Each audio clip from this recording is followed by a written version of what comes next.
a Igreja de Cristo e as deficiências da fé. Nossos versículos iniciais, hoje são 2, né?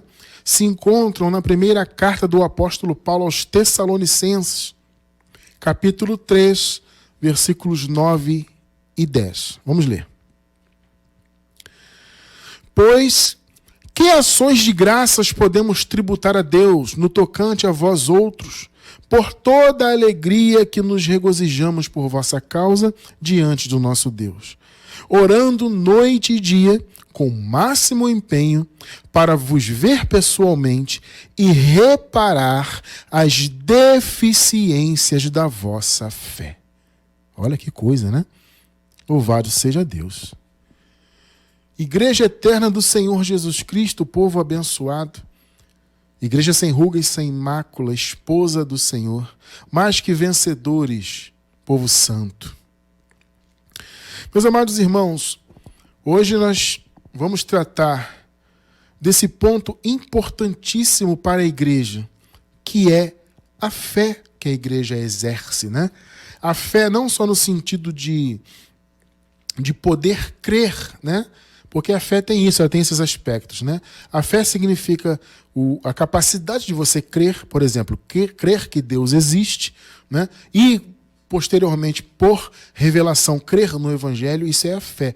Mas a fé também no sentido de exercício de vida, a fé no sentido de conhecimento do Evangelho, né? A fé tem todos esses desdobramentos, né? Então, é importante a igreja entender, e quando eu digo igreja, claro, obviamente eu não estou falando do sistema aí religioso denominacional, de placas, de salões, de prédios, eu não estou falando de templos, nada disso, eu estou falando da igreja do Senhor. A igreja do Senhor são as pessoas, né? São os filhos de Deus. Todos nós, filhos de Deus, somos a igreja, somos o templo do Senhor. E é disso que eu estou falando. E a igreja do Senhor no mundo, né, o povo de Deus, os escolhidos do Senhor, os filhos do Altíssimo, os salvos sempre salvos, precisam aprender a identificar deficiências na fé. Vocês viram aqui, biblicamente, a preocupação do apóstolo Paulo para com os Tessalonicenses em relação a isso. Ele queria muito ir ter com eles. Ele queria muito estar pessoalmente com eles, né? Para que pudesse, como ele disse, reparar as deficiências da fé deles, né? A palavra deficiência no grego, ela se refere a uma falta, a algo que falta, né? Então é como se Paulo dissesse, olha, eu quero ir aí estar com vocês pessoalmente para preencher o que falta na fé de vocês. Amados, os Tessalonicenses, eles trouxeram, né, muita alegria para o Paulo, né, alegria em termos ministeriais, porque os Tessalonicenses, pelo que nós podemos ver, inclusive nesse contexto aqui que acabamos de ler, era uma igreja realmente firmada na fé, uma igreja de amor, né? E o apóstolo Paulo, na impossibilidade de ir ter com eles, aqui no contexto, ele enviou Timóteo, né? E ele recomendou Timóteo, falou sobre Timóteo na carta, né? E ele enviou, e o Timóteo, na volta, trouxe o retorno para ele de como a igreja estava. E, diferentemente da igreja dos Gálatas, por exemplo, né? Que a igreja dos Gálatas, os irmãos ali começaram em graça, né? Como Paulo disse, eles estavam regredindo para outro evangelho, né? Só que, diferentemente deles, né, os Tessalonicenses tinham uma fé mais forte, mais amadurecida. E Paulo, então, recebeu de Timóteo boas notícias em relação aos Tessalonicenses, né? Você vê no contexto, quando você lê, você observa isso. E Paulo se diz feliz. Ele se recebeu uma grata notícia, uma notícia maravilhosa, que os Tessalonicenses estavam firmes na fé, porém, ainda havia alguma falta na fé deles. Ou seja, faltava elementos, faltava amadurecimento na fé deles. Aqui nós não encontramos assim exatamente o que faltava na fé deles, mas ainda faltava alguma coisa. E por isso Paulo disse, olha, eu mandei Timóteo, mas eu quero muito ir ter com vocês. Eu quero estar pessoalmente aí, para que eu, Paulo, pessoalmente, possa reparar, acabar, né, com as deficiências da fé de vocês, ou seja, o que falta ainda na fé de vocês para que vocês alcancem a plenitude. Amado, esse é o desejo de Deus na realidade, né? O desejo de Deus para a sua igreja é esse, né? Aqueles a quem ele abriu o entendimento, ele quer que esses conheçam realmente toda a verdade, né? Para que não haja nenhuma deficiência na fé, para que a fé não esteja incompleta no sentido do conhecimento, né? Como eu falei, a fé ela tem muitos desdobramentos, né? Então, um dos desdobramentos da fé é o conhecimento de Deus, né? Então, muitas das vezes a fé das pessoas, em geral, elas podem crer em Deus, elas podem ser filhas realmente de Deus, salvas, etc, etc. Mas a fé delas é deficiente. Ou seja, o viver dela para com Deus é deficiente por diversos motivos. A fé dessa pessoa tem muitas faltas. E aí existem muitos níveis, né? Então tem aqueles que têm um pouco mais de falta, um pouco menos. Mas o fato é que a igreja tem que aprender a entender isso, né? A compreender que ela como igreja tem a responsabilidade sim de buscar cada vez mais aprimorar a sua fé por meio da palavra, né? Então, nós estamos trazendo esse estudo hoje para trazer esse alerta para a igreja, né? Até mesmo para você que está em graça, né? Para você nunca achar que você sabe demais, né? Para você nunca achar que você é o maioral, que você é melhor do que os outros, porque, amados, deixa eu falar uma coisa para vocês. Essa tendência, por causa da carne, ela pode até vir a se manifestar. Essa tendência de querer se achar melhor. Porque você está tendo, por meio do Evangelho da Graça, um entendimento, né, um conhecimento que é realmente superior, né? Conhecer a graça, amado, é um nível de fé realmente superior. Isso é inegável. Mas, no entanto, nós não temos que nos achar melhores do que ninguém por causa disso. Ao contrário, né, temos que cada vez mais, quanto mais nós conhecemos, temos que cada vez mais temer e tremer, como o apóstolo Paulo disse, né? Então, o desejo de Deus para a igreja, como eu disse, é esse, né? Que os seus filhos abram o seu entendimento, conheçam a verdade e se aperfeiçoem. E aqui eu estou falando de aperfeiçoamento não em termos espirituais. É bom que se diga isso, né? Porque, por um lado, o apóstolo Paulo diz que o Senhor quer o aperfeiçoamento da igreja. Por outro lado, Paulo diz que já somos perfeitos. Então parece uma contradição, mas não é. É que Paulo está falando de dois tipos de perfeição. Quando ele diz que somos perfeitos, ele está falando no homem interior. Perfeitos em Cristo, porque o Espírito Santo habita em nós. Somos abençoados com todas as bênçãos espirituais. Então, ou seja, espiritualmente estamos plenos. Quando ele fala que tem que haver um aperfeiçoamento, não é no homem interior, mas sim na vida do Filho de Deus como ser humano. Entende? No entendimento, no aspecto da alma do Filho de Deus. No aspecto do conhecimento, né? A alma também tem muitos desdobramentos.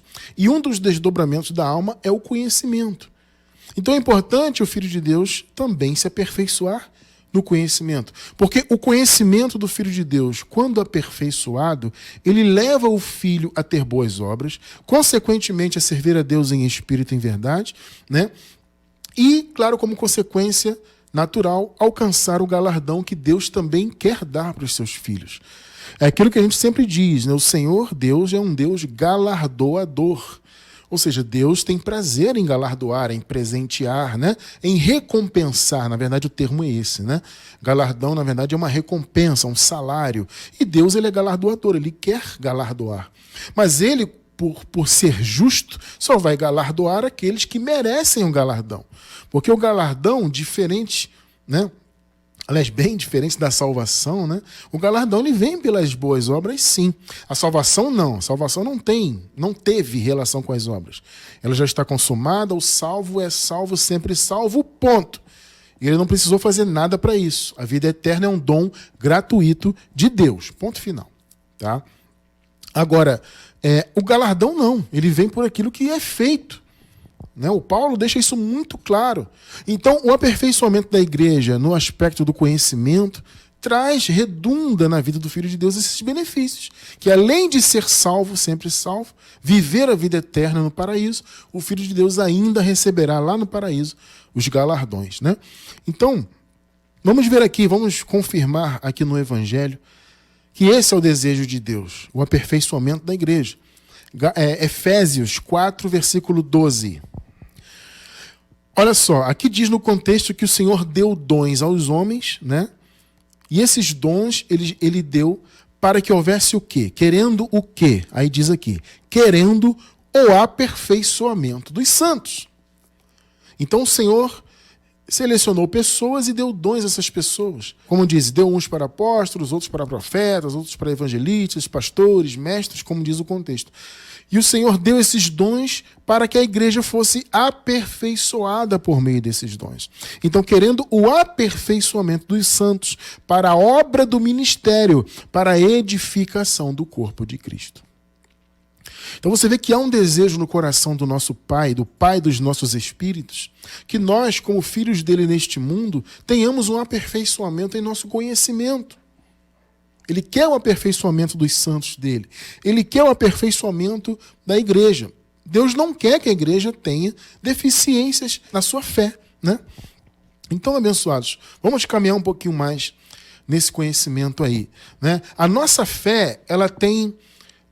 É um processo, né? Primeiro acontece o que eu costumo dizer que é um estalo inicial, né? Aquela revelação impactante no início, né? Quando o seu entendimento é aberto para a graça. Então esse é o primeiro momento da fé, né?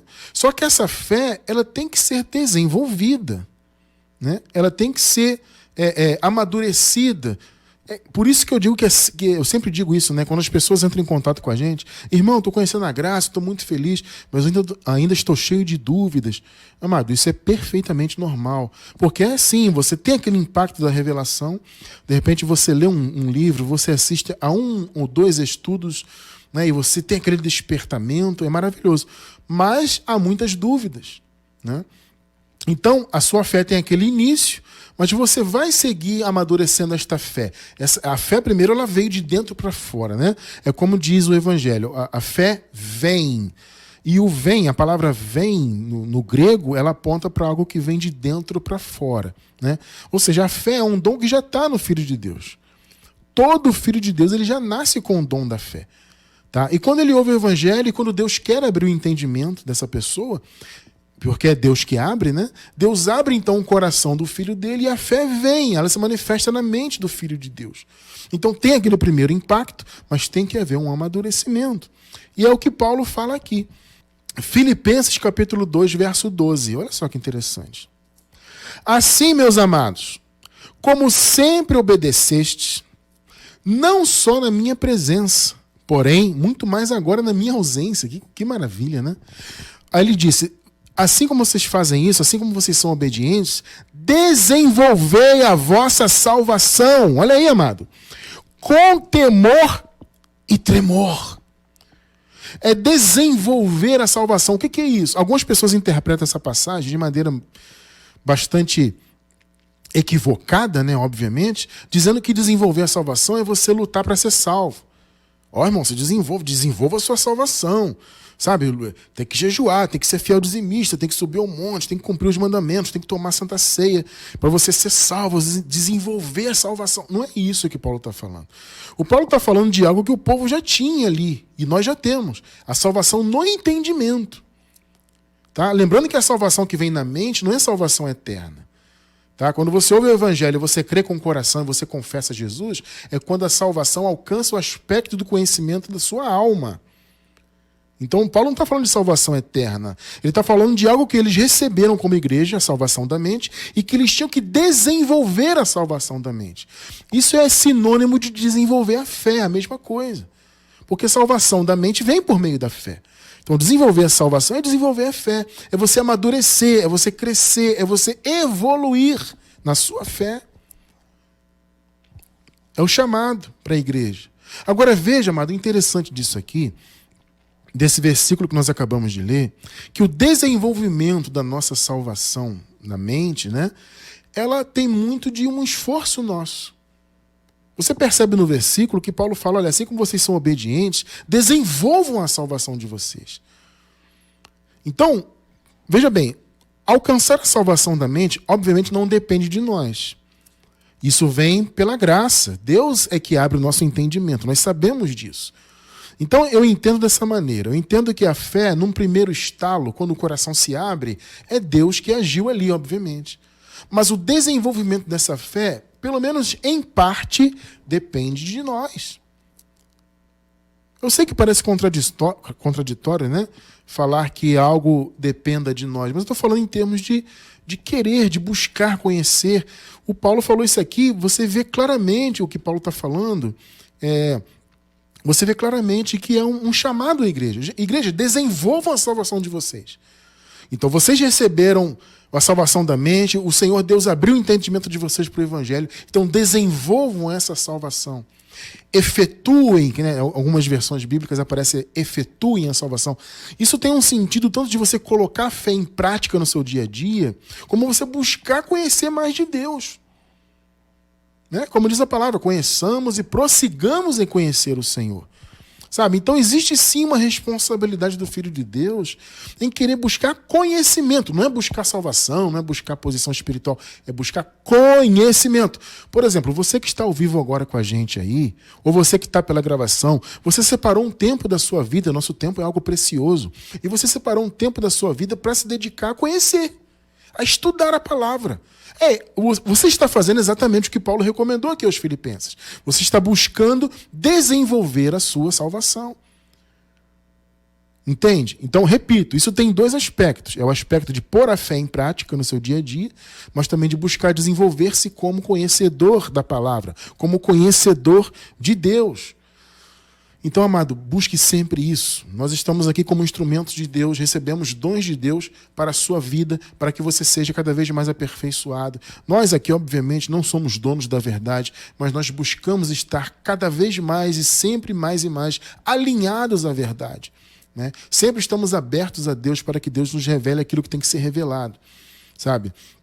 E sempre estamos dispostos a transmitir para vocês aquilo que Deus nos permite conhecer. Porque o nosso propósito aqui como ministros do Evangelho é o seu aperfeiçoamento, é cumprir a vontade de Deus. Tá? Então, abençoado, vamos ver aqui uma coisa interessante. A nossa piedade, a piedade biblicamente é a devoção, né? É o seu envolvimento com o reino de Deus, com as coisas de Deus. É a sua vida com Deus, né? É a sua vida de filho de Deus e de servo, porque nós somos as duas coisas, né? Nós somos filhos e servos também, porque nós servimos a um Deus vivo, né? Essa nossa devoção, a piedade que nós temos, ela acontece realmente como dentro de um processo. É aquilo que eu falei, é o início, aquele estalo inicial da fé, é quando Deus abre o entendimento. Mas como a palavra diz, de fé em fé. É um processo. Então eu quero que você entenda isso. Esse processo de conhecimento, de busca, de estudo, de experiência com Deus, etc., isso é uma forma de você retirar da sua vida as deficiências da sua fé. Porque a fé, quando ela é revelada, ela vem. Mas ela tem muitas deficiências, principalmente a pessoa que estava envolvida antes com religiões, né? A pessoa religiosa, ela tem muitas deficiências na fé. A fé dela tem muitas faltas, porque a pessoa estava com seu entendimento voltado para muitas coisas que não tem a ver com o Evangelho. E é daí que vem, muitas das vezes, né, muitas das dúvidas que as pessoas têm quando elas vêm para a graça. A maioria vem de sistemas religiosos, né? A maioria vem de sistemas pentecostais, neopentecostais, tradicionais, católicos, etc., né? A maioria que vem para a graça vem de algum sistema desse que se diz cristão. Então a pessoa vem carregada de fortalezas aqui na mente. E essas fortalezas, então, impedem, ou pelo menos impediam, né, antes de Deus abrir o coração da pessoa, essas fortalezas impediam ela de receber o que a fé dela precisa, o conhecimento necessário. Então, quando há esse mover do Espírito no coração do Filho de Deus, o coração é aberto por Deus e aí a fé vem, né? E aí acontece esse processo de amadurecimento, as deficiências da fé, o que falta à fé daquele filho começa a cair, né? Começa a ser destruída pelo Evangelho. Romanos 1,17. Vejam só que lindo isso aqui. Porque no Evangelho é revelada, como que é revelada? De fé em fé, a justiça de Deus. Essa expressão aqui de fé em fé, ela significa assim, algo de algo do início ao fim, né? A expressão é essa. Ou seja, a fé, o amadurecimento dela, a revelação da justiça de Deus acontece gradativamente. É aquele primeiro estalo de revelação e depois o amadurecimento. Ou seja, de fé em fé, do início ao fim, a justiça de Deus é revelada. Então é um processo inicial de conhecimento e depois de amadurecimento. Como está escrito, mas o justo viverá da fé. Amado, você entende hoje, você que está em graça, você entende plenamente hoje a justiça de Deus, né? A não ser que você está começando agora, né? Está começando a caminhar devagarzinho na graça, de repente nem tudo você compreendeu. Mas você que já é mais experiente em graça, certamente você já tem um bom conhecimento de como a justiça de Deus se deu. A justiça de Deus, portanto, é revelada assim, de fé em fé. É um processo. 2 Coríntios 3,18, vejam só. Mas todos nós, com o rosto descoberto, aqui no contexto é aquela questão do véu, né? O véu estava nos olhos quando éramos religiosos. O véu, na verdade, não estava só nos olhos, né? Inclusive, o véu estava em toda a cabeça. A palavra véu aponta, né? Apontava porque está se referindo àquele momento passado, né?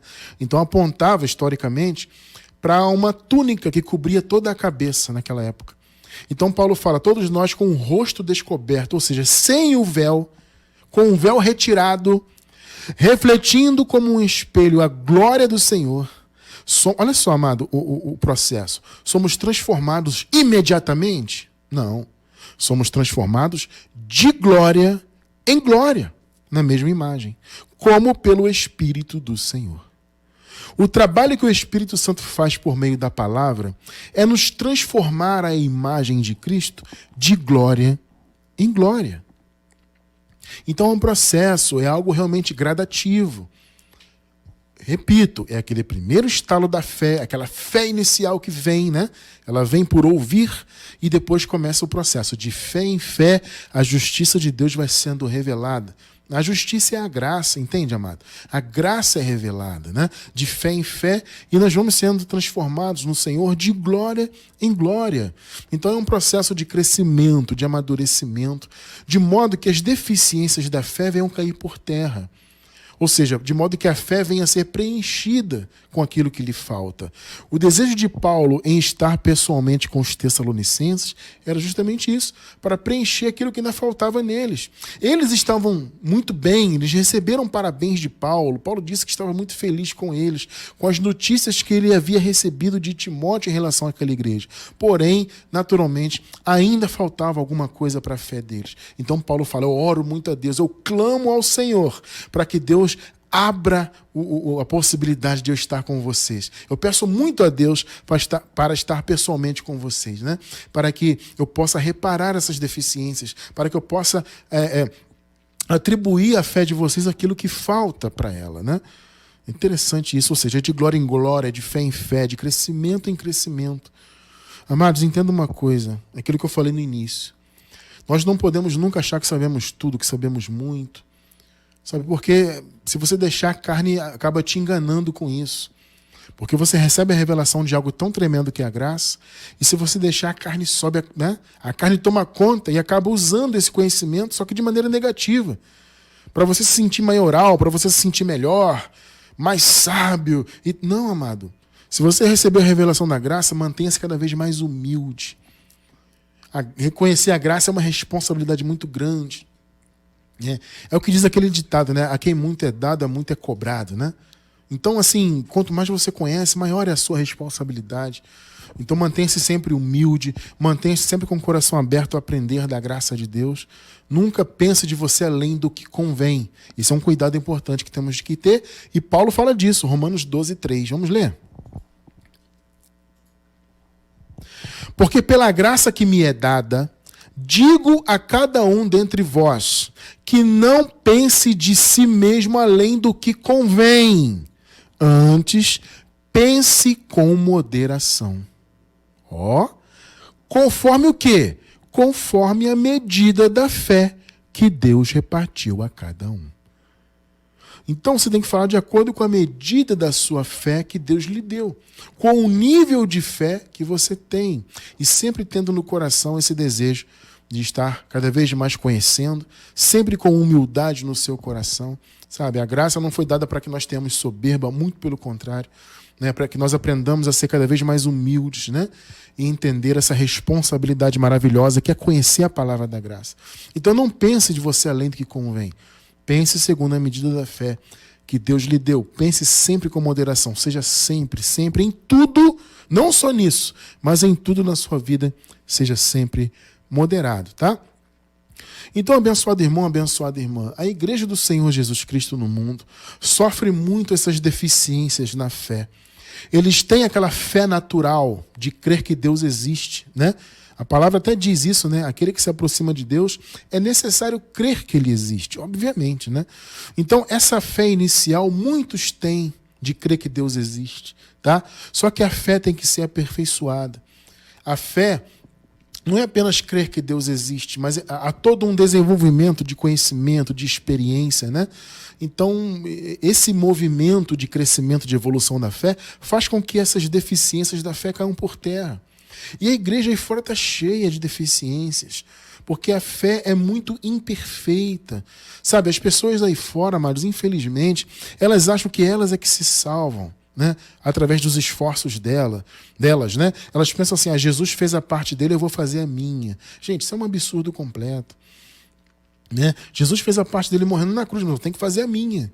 Então eu vou jejuar, eu vou fazer a campanha, eu vou pagar o preço, eu vou passar o óleo, eu vou subir ao monte. Sabe esse movimento? Eu tenho que pagar o preço, se eu não fizer, eu vou perder a salvação. Esse tipo de pensamento é fruto de quê? De uma fé deficiente.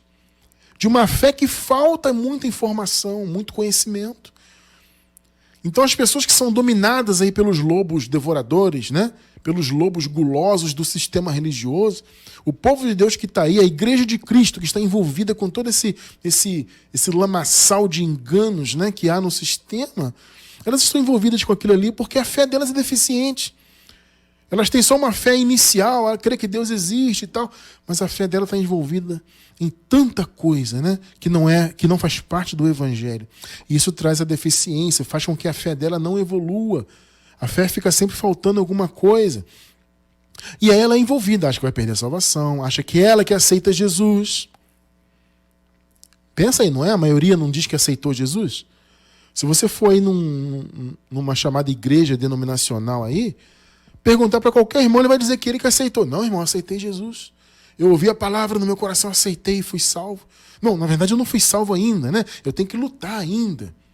Esse é o pensamento da maioria aí fora. Esse pensamento de aceitar Jesus, isso é uma deficiência da fé. Porque a fé dessa pessoa não tem o conhecimento suficiente para entender que, na verdade, foi Deus que a aceitou. Foi Deus que a buscou, Deus que a escolheu. Como a fé dela é deficiente, então ela diz que ela aceita. Sabe? É uma coisa tremenda. Mas, Cristiano, quer dizer que não sou eu que aceito? Claro que não, amado. Eu vou deixar aí embaixo do vídeo no YouTube mais um estudo sobre o aceitar Jesus. Esse é um conceito absurdamente herético, terrível, né? Eu vou deixar esse estudo sobre o aceitar Jesus, uma explicação muito boa sobre isso, né? É um conceito absolutamente blasfemo, esse é o título, né? O blasfemo conceito de aceitar Jesus. Isso é fruto de quê? De uma fé deficiente. Né? Então a falta de descanso que o povo tem em relação às coisas que Deus fez, né? O fato de, por exemplo, esperar uma suposta volta de Jesus futura, onde a Bíblia, amado, em nenhum momento, absolutamente nenhum momento, apresenta uma volta de Jesus para milênios depois. A vinda do reino de Deus, a volta de Cristo, nós sempre observamos na Bíblia como algo muito próximo em relação àqueles tempos. É sempre muito próximo. Você vê lá no Apocalipse, lá logo no começo, diz lá as coisas que brevemente devem acontecer. Né? E sempre é tudo muito breve, o Senhor está próximo, e está às portas. Você vai observando, quando você estuda a escatologia consumada, né? Você começa a observar esses detalhes. Né? Então a vinda de Jesus tinha a ver com o povo de Israel, era um juízo sobre Israel. A vinda de Jesus era isso. Sabe? Era um apocalipse local, não mundial. O apocalipse ele não é uma modificação cósmica no mundo inteiro. Não tem isso na Bíblia, isso foi inventado. Então, você esperar Jesus voltar é uma deficiência na fé que eu já tive. Todos vocês tiveram também.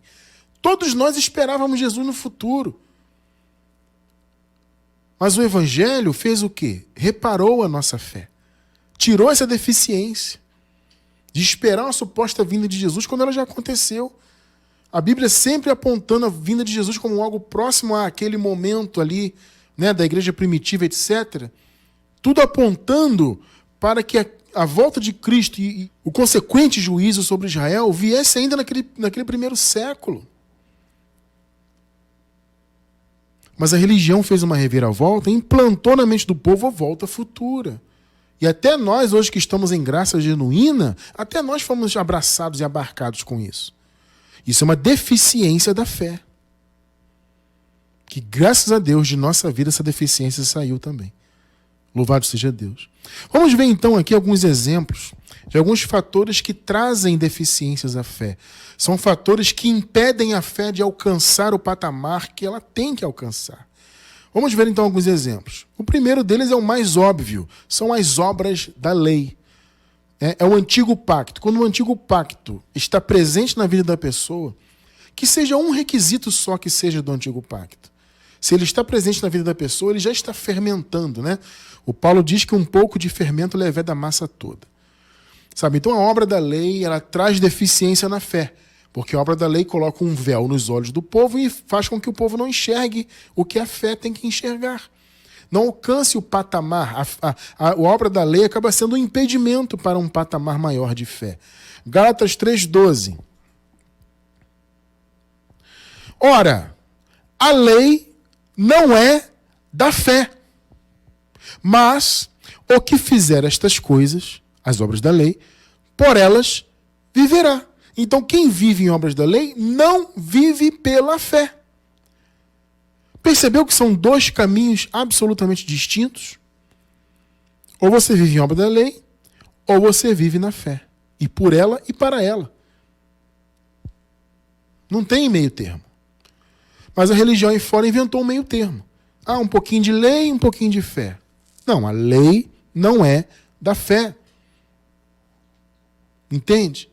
Percebe então que a lei, em suas obras, em suas práticas religiosas, ela acaba sendo um impedimento? Ela se caracteriza como um impedimento à fé plena? 2 Coríntios 3,14.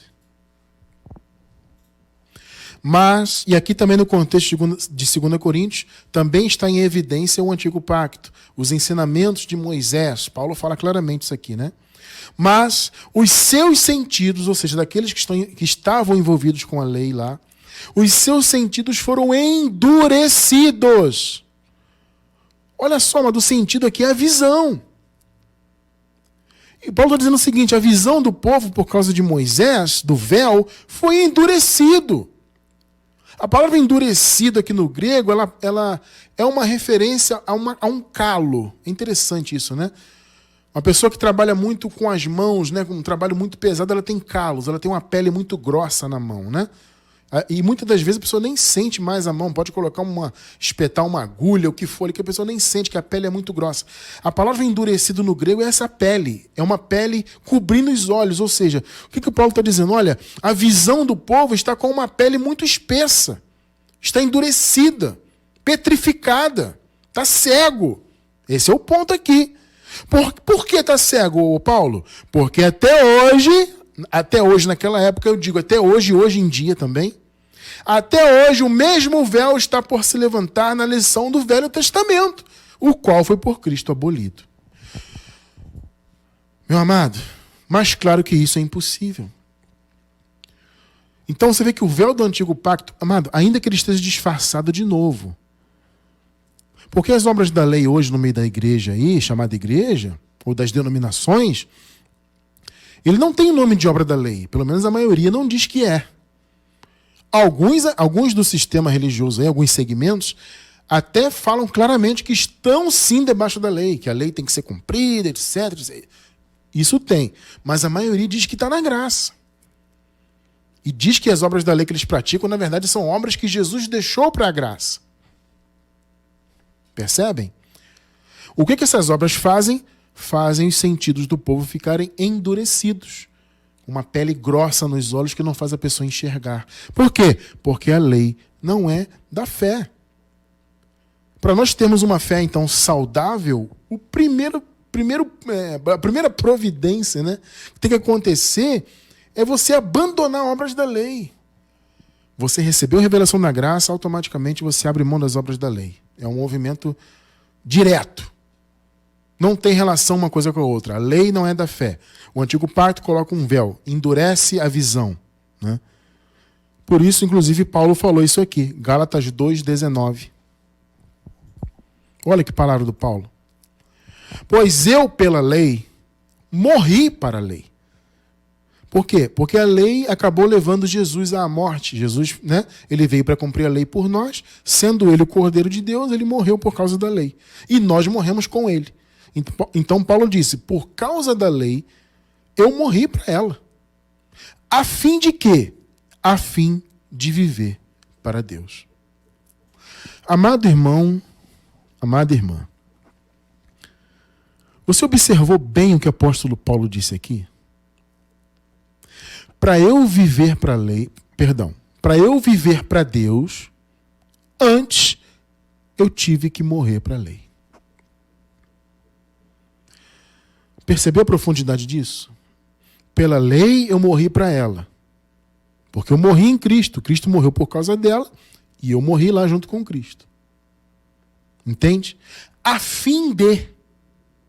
Ou seja, a morte de Jesus na cruz pôs fim à lei, eu morri lá para a lei. Consequentemente, agora, ao estar morto para a lei, aí sim eu posso viver para Deus. Ou seja, em outras palavras, quem está debaixo da lei não vive para Deus. Se a pessoa não vive para Deus, então a fé dela não é uma fé plena, uma fé madura, é uma fé deficiente. É uma fé que tem muitas faltas, falta muita coisa, falta muito amadurecimento. Um outro exemplo de algo que pode impedir, né, a evolução da nossa fé. As heresias. Meus amados, as heresias, aquilo que se levanta, né, contra o conhecimento de Deus que Paulo fala, as fortalezas, as heresias são isso, né? Elas, além de trazerem uma deficiência para a fé, ou não permitirem que a fé evolua, elas ainda trazem divisões, brigas, né? Interessante isso aqui. Gálatas 5:20. Olha só. Aqui no contexto, como vocês sabem, o Paulo está falando de obras da carne, né? E ele cita alguns exemplos do que seria ou do que são, né, as obras da carne. Ele diz: idolatria, feitiçaria, inimizades, porfias, emulações, iras, pelejas, dissensões, heresias. A palavra heresia no grego ela pode ser traduzida por facções, por partidarismo, por divisões. Ué, Cristiano, mas o que tem a ver heresia com partidarismo? É porque, amado, a heresia é quando alguém se levantava no meio da congregação ali com outros pensamentos. Um exemplo nós encontramos na Bíblia de Himeneu e Fileto. São pessoas que se levantaram do meio da igreja, no meio da congregação ali, com outros pensamentos alheios ao Evangelho. Alheios ao Evangelho, né? Então essas pessoas se tornaram heréticas. Esse posicionamento trazia divisões. Por isso que heresia significa isso, partidarismo, né? A divisão por causa de pensamentos diferentes. Então, na história aqui da igreja primitiva, nós vemos muito isso. O apóstolo Paulo chamando a atenção de Tito, por exemplo, para aqueles que eram da circuncisão. O Paulo disse: Tito, é preciso fazê-los calar, Tito.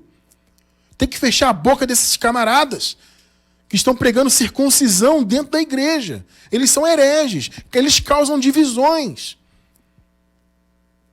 A heresia é um impedimento para o aperfeiçoamento da fé, né? Porque ela surge com pensamentos diferentes ao que o Evangelho diz e acaba trazendo divisões, acaba trazendo partidarismos, né? Facções. Terrível isso aí, né? Temos que ter cuidado com heresias no meio da igreja, com coisas que não condizem com o Evangelho.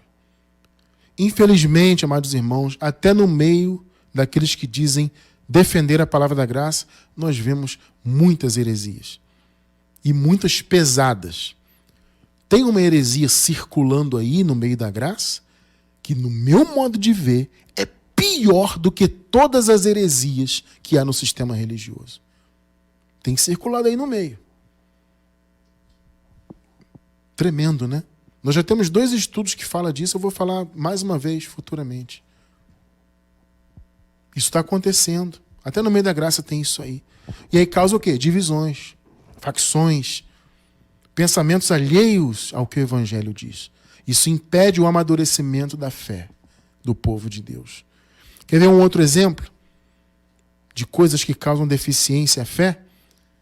As circunstâncias da vida. Nós temos que ter muito cuidado, porque as circunstâncias da vida podem causar, sim, um impedimento à evolução da fé e manter a fé deficiente. Como assim, irmão Cristiano? É porque, amados, veja bem, todos podemos passar por momentos, né, difíceis, circunstâncias complicadas, e muitas pessoas sucumbem a isso. Entende? Muitas pessoas deixam de crer ou começam a questionar e deixam a tristeza dominar de modo que ela se afasta da sua piedade em relação a Deus porque está passando uma circunstância difícil na vida. Amado, isso não pode acontecer. Porque se você passa um momento difícil na tua vida e você, por causa disso, deixa a sua fé de lado, a sua fé vai ficar deficiente. Entende? A circunstância ruim na vida, ela não pode ser um impedimento à evolução da sua fé.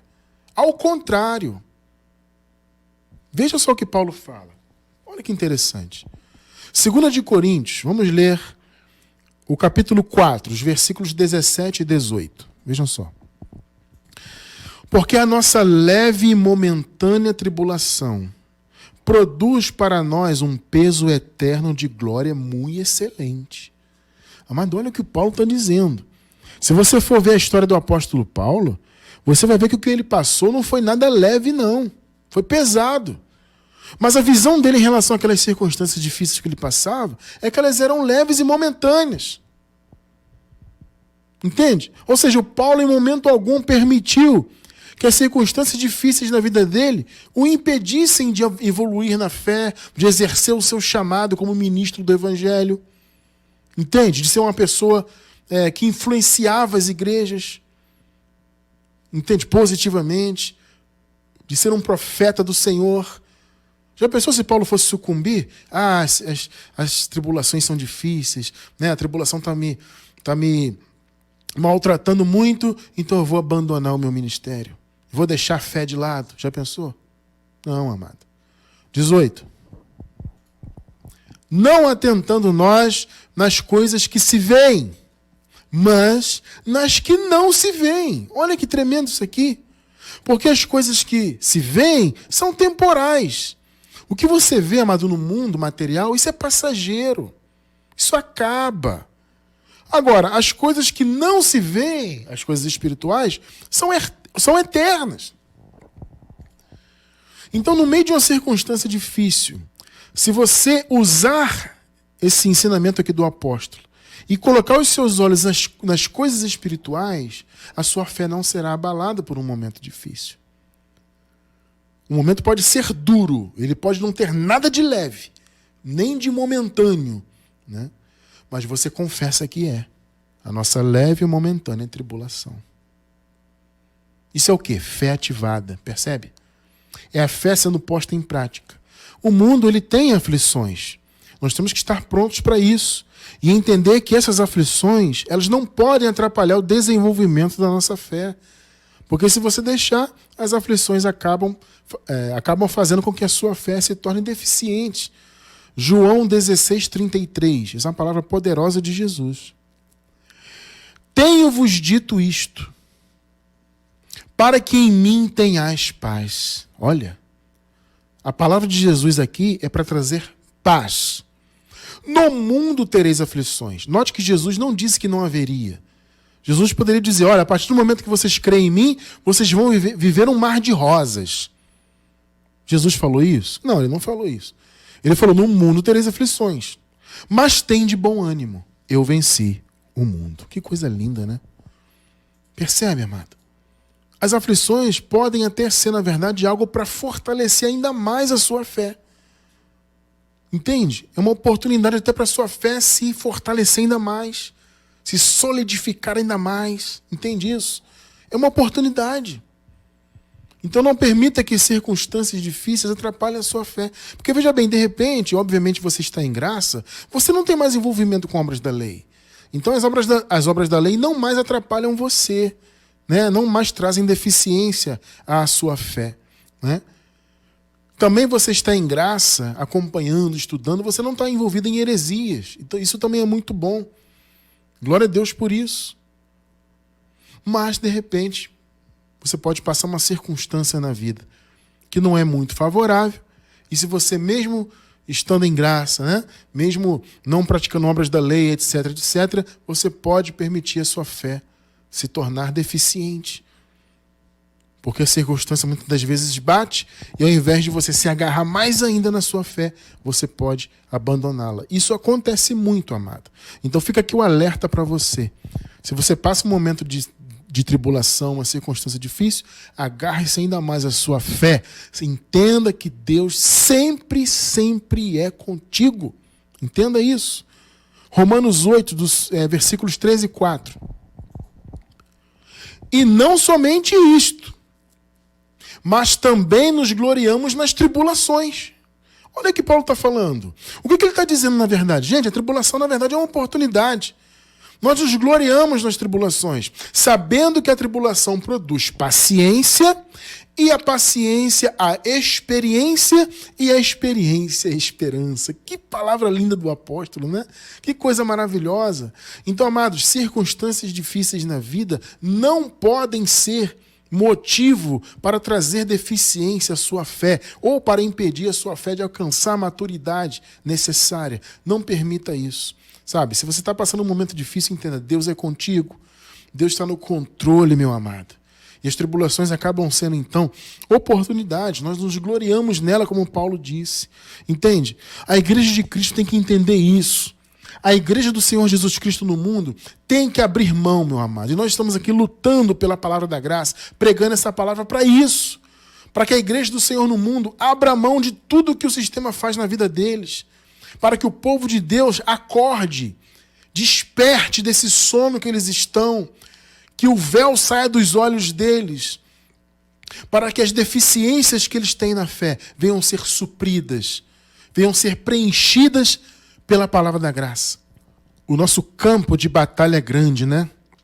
O campo de trabalho é muito grande. Quantas são as pessoas que estão aí agora, amados, com a sua fé totalmente deficiente, com a sua fé cheia de carrapichos, né? Metaforicamente falando, ou seja, cheio de fortalezas, de mentiras, de heresias, né? As pessoas são sim filhas de Deus, são eleitas do Senhor, são salvas, sempre salvas, né? Mas a alma delas no aspecto do conhecimento, né? As almas estão totalmente envolvidas com coisas que não fazem parte de uma fé saudável, que não fazem parte do Evangelho. Então esse alerta tem que ser feito. E a nossa batalha tem que ser firme pela graça. É difícil, é muito difícil, mas não podemos desanimar. Tem muitos irmãos aí, amados, esperando por essa palavra, aguardando, né, na expectativa. Ela nem sabe disso. Ela está ali no sistema religioso, de repente ela está insatisfeita, ela está triste, ela está querendo algo diferente, mas ela não sabe bem o que é. E de repente Deus, através de um trabalho como o nosso, faz um vídeo chegar até essa pessoa, a pessoa recebe um livro, um folheto, e ela desperta para a graça. E aí as deficiências da fé dela, à medida que ela se envolve com o conhecimento do Evangelho verdadeiro, essas deficiências vão sendo preenchidas, né? Ela vai amadurecendo, crescendo. Esse é o nosso trabalho em graça. É fazer o povo de Deus amadurecer, crescer e que não haja mais deficiências na fé de ninguém. Para que a fé da igreja, do povo de Deus, seja saudável. E eu encerro com Tito, capítulo 1, verso 13. Olha o que Paulo fala para o Tito aqui. Tal testemunho é verdadeiro. Portanto, repreenda-os severamente, Tito, para que sejam o quê? Sadios na fé. Aqui no contexto, Paulo está falando dos judaizantes. Aqueles que levantavam heresias, né? E que queriam dividir a igreja ou fazer a igreja viver em obras da lei. Paulo falou, Tito, é preciso tapar a boca deles. E é preciso repreendê-los severamente para que sejam sadios na fé. Esse é o nosso chamado. É termos uma fé saudável, sem faltas, né? Plena. Entende? Para que o nosso envolvimento com Deus, né, com as coisas de Deus, para que a nossa piedade seja maravilhosa, seja recompensada, né? Como eu disse no início, Deus é um Deus galardoador. Então o nosso envolvimento com a obra de Deus, com as coisas de Deus, amados, tem que ser realmente com uma fé perfeita, uma fé sem deficiências, uma fé sem faltas, uma fé madura. Esse é o nosso chamado, sermos sadios na fé. E o nosso trabalho aqui é para isso. É para que a minha fé, da minha esposa, e a sua fé que acompanha o nosso trabalho, que está sempre aí crescendo em graça conosco, para que a nossa medida de fé seja realmente saudável e cada vez mais saudável, cada vez mais amadurecida, cada vez evoluindo mais para a honra e glória do Senhor Jesus Cristo.